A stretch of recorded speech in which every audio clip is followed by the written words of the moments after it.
el grup El Forcat de València. Va ser fundat al novembre de 1992 per Vicent Garijo Hernández i té com a finalitat l'estudi, investigació i divulgació de la indumentària, la dansa i la música tradicional valenciana. Està compost per diferents seccions, com són el grup de ball i la rondalla. El Forcat té una llarga trajectòria d'actuacions al llarg de tot el territori de la Comunitat Valenciana, sent aquesta la seva principal zona d'actuació, a més de participar en nombrosos esdeveniments en tot l'àmbit nacional. Entre les activitats que organitza el grup, cal destacar l'organització de les danses de Garijo, que enguany compleixen 15 edicions, i la concessió del guardó Premi Forcat, que en l'edició d'enguany ha complit 20 anys. Volem donar les gràcies molt especialment al grup de danses d'Onda, que són uns magnífics anfitrions i que s'han convidat a participar en aquesta mostra de dansa tradicional, patrocinada per l'Ajuntament d'Onda.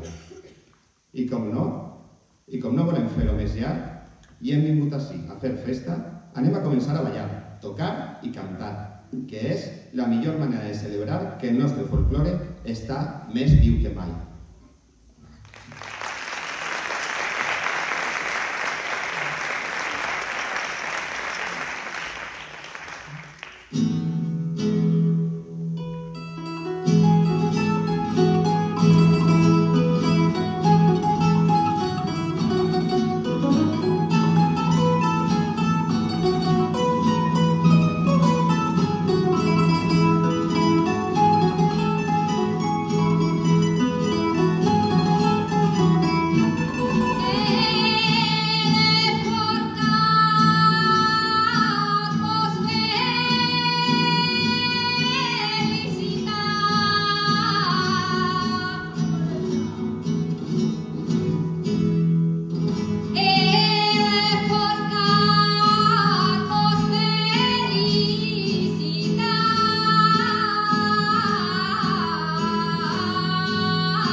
anem.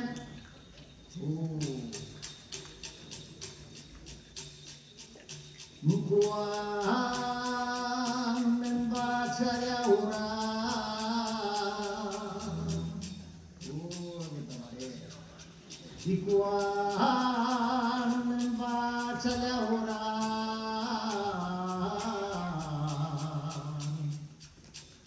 i tiraré del ramal, recordaré una morena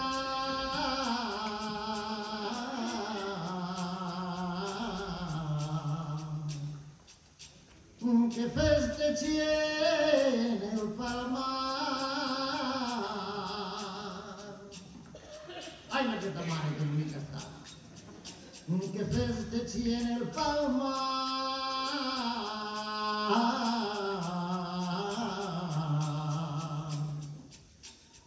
I quan me'n vaig a llaurar, arre, que anem.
continuació volem oferir-vos el ball típic del nostre poble, la xota d'onda, que tenim costum de fer en germanor amb els grups que participen en aquesta mostra. I enguany, com hem dit que és especial, comptem també amb la més alta representació d'aquestes festes.